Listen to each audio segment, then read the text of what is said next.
All right, welcome to the aircraft. Today is Saturday. It is not fly day. I don't know if we're going to have fly days anymore. That's never going to work out.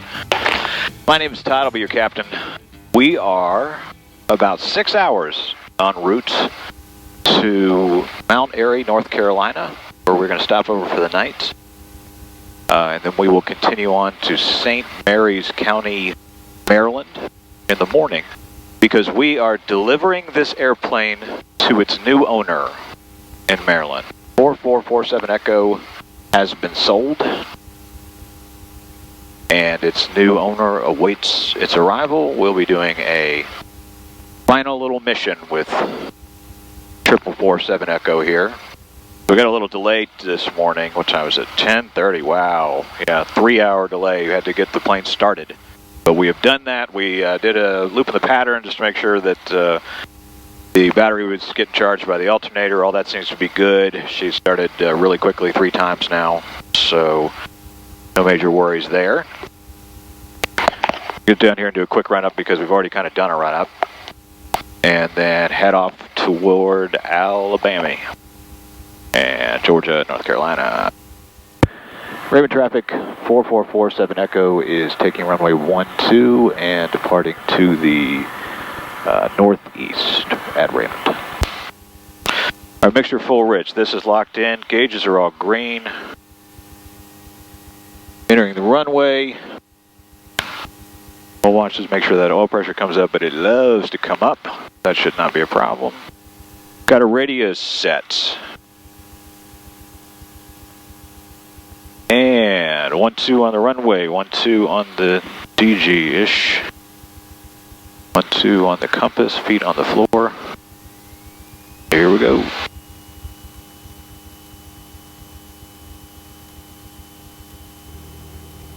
Airspeed's live, gauges are green. 50, 55. Rotate. 5 to 70.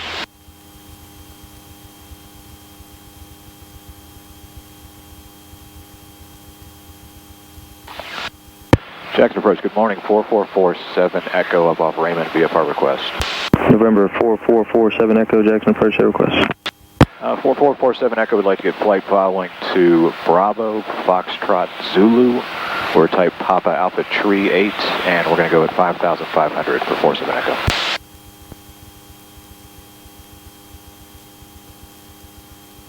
November 47 Echo, squawk 5607. 5607 for 47 Echo. November 47 Echo, radar contact 2 miles east of Raymond Airport, Jackson altimeter 3008. Say the on-course heading to your destination. 08, and it's 060 to the destination. November 47 Echo, roger that. November 47 Echo, maintain VFR at or below 3,500 for traffic. At or below 3,500 for traffic, 47 Echo. All right, so we're settling in for a 2.5-hour leg to Bravo, Foxtrot, Zulu, I don't remember what airport that is. Albertville Regional. People have said it's kind of nice. Got gas for 550. We'll see if we get there, or if we stop earlier, or if we decide to keep going. It's a headwind. I mean, we're doing 84 knots and just getting blown off the damn track over and over and over again. So it's a quartering headwind of some kind. I mean, I guess blowing us this way. I think what's going on is a high is circulating into us. So I don't know if we get away from that at some point. It smooths out a little bit. It's not bumpy. It's just hard to just keep heading. Ladies and gentlemen, this is why you want an autopilot in your plane. And this is one of the reasons why Tommy is going to a new home.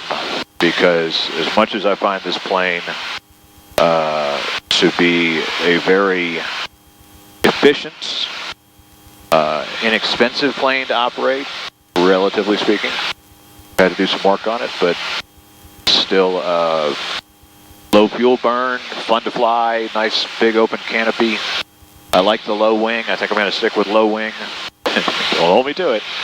But I do like low wing airplanes. So like 3908 Jackson Airport, 1 o'clock, 16 miles. I like flying them and landing them.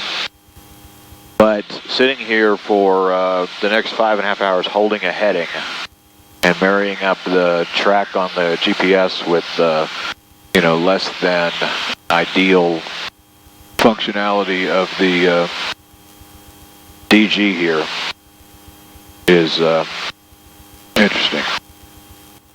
Number 47 Echo, contact Memphis Center 125.907. Have a good day. 2597. You have a good day too. Thank you. 47 Echo. Memphis Center, good morning. 47 Echo is level 5,500. Center 47 Echo, Memphis Center, Jackson, altimeter 3008. 08 for 4447 Echo. So, reason number one for selling the Tomahawk was the autopilot. I really, I would like to buy a plane that has an autopilot. Reason number two for selling the Tomahawk, and there aren't a lot of reasons, this is a good plane. Reason number two is on this 0235, Lycoming 0235 engine that's in here, 112 horsepower engine. No complaints about it. I mean, I wouldn't mind if this plane would go 120 knots, but that's kind of ridiculous. It's a 100 knot, 105 on a good day kind of plane, and we're going into a headwind right now. The TBO, so the time between overhaul and hours on that engine is fabulous. It's 2,400 hours, which is rare. Most of the time at TBO is 2,000 hours, 1,800 hours, sometimes even 1,500 hours. So the fact that the TBO is long means that you can put a lot of hours on the engine and really still have some resale value. I mean, TBO is important in the sense of that's when the manufacturer says you should overhaul the engine. If you are, if you don't have your plane in a commercial operation, then it's fine to go past TBO if the compressions are good, if engine oil usage is good, if the oil isn't showing more metal than it's supposed to. You keep running an engine, and a lot of Lycomings, a lot of general aviation engines go way over TBO. That said, when you try to sell a plane that is over TBO, that tends to drop the value because the new owner is looking at that plane thinking to themselves, I'm going to have to overhaul that engine soon, so I've got to put another $20,000, $25,000, $30,000 into that airplane. When you have a mid-time engine, one that's got 1,000 hours left of TBO, then it's kind of it's a non-factor. If you have an engine that's got 200 hours on it, then the plane might be worth more because it's had the overhaul more recently.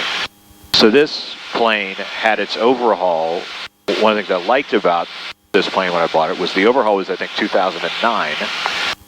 And when I bought it in 23, I guess, that was less than 15 years since the overhaul, which is great. It's nice to have, because sometimes you can have an engine that's technically under its hours, but it was overhauled, 1979 or something. And so you're kind of in the same boat in terms of the actual, how much you trust the engine. So this engine had been overhauled fairly recently. It had been used in a flight school for a number of years right after that, so it got a lot of hours through a flight school. A flight school can be hard on an airplane, so you worry about that just from the perspective of the airframe itself and the landing gear, and has it had any serious accidents or really hard landings? Is there anything wrong with the firewall? Anything wrong with where the gear meets the engine mounts and that kind of stuff? But on the good side, an engine or a plane that's used effectively in a flight school and frequently in a flight school, that engine's running all the time, and running is good for these engines. All things being equal, it's much better to have the engine out there putting on a lot of hours and running all the time than it is to have it sit, right? That's when corrosion sets in and other problems. So this engine at this point has over 2,200 hours on it. It was overhauled within the last now 16 years, but it's got 2,200 hours on the engine, which is 200 short of that 2,400, right? So at this moment, I decided to sell the airplane because it still is attractive to someone who is going to go use it for time building. They're going to use it to get a private pilot's license. They're going to use it to train, in this case, maybe train their kids, or, use it as a little family machine, a little fun machine, right? For one thing, they can decide that this is their baseline and they can take it over TBO if it just continues to run great and, go with it from there and have it as a family machine for a long time. They could overhaul the engine and probably sell it for $30,000, $40,000 more, whether or not you really make your money back or not on that. And then, or they could use it for 100 hours and still try to sell it, or try to sell it with the engine overtime, but at a little bit of a discount. So when I put it on the market, I put it on the market mindful of that, and what that allowed me to do was sell the airplane for more than I paid for it, which was goal number one. That's not more than I've put into it. I put quite a bit more into it than I got ultimately out of that price. But, you kind of split the difference. I mean, maintaining an airplane is expensive. You can't count, hard annuals against, your selling price, except that you can kind of make a case that it's been well maintained and you've had an open checkbook approach and all that. It's really the only other reason that I'm selling the airplane is because I'd like to step up to something else. Well, actually, there's two sides to that. One of the reasons, or one of the facts that made it more attractive to me to sell the airplane was when our club bought a Diamond DA-40, and I came to understand that they were going to actually charge less per hour for that plane than they charge for the 182 that we have in the club. The 182 is $150 an hour plus your dues, and everything that you already paid to be a member. The Diamond is $130 an hour, which is nice. The numbers work nicely on that because it's 130, 135 knot plane. So you can get places, and the math on that is it's only ridiculous, not irresponsible in terms of the cost of making that flight. So that was half of reason number three. The other part of reason number three is the opportunity to get into something else, to get the cash out of this plane, and then take that and see what I can do with it next.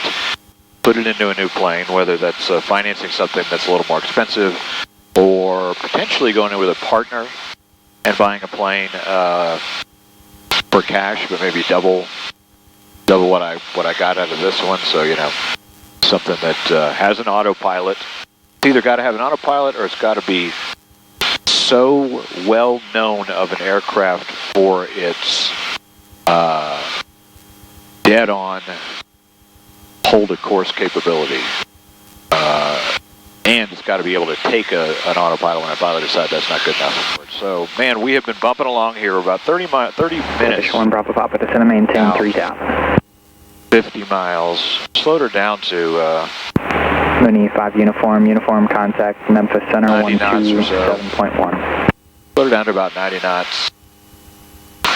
Just so bumpy here under these clouds. We're obviously getting into their convection and getting some thermals. If I was flying a glider, it'd be interesting. But I'm not.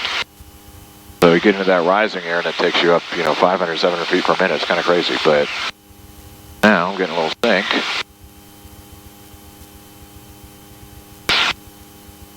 And we're a little off course, as usual. Oof. Yeah, so we're going to put down at Albertville and then pull out the charts and ask ourselves what the next step is, because going straight from Albertville over near Huntsville to Mount Airy, which is in the Smokies, we've got to get over some terrain. I was looking here at the profile view in 4 flight, and that flight from here just kind of direct. And you have to go more than 5,500. You've got to be at least at 7,500. So then the question is, where are these clouds at? They kind of look like they're at 6,500. But clouds. They could keep rising all day. Do I then have to go 9,500 to get over all that? So we're going to have to see what that looks like. I do not want to bounce along for another 3.5 hours. It's exhausting. And there's no autopilot.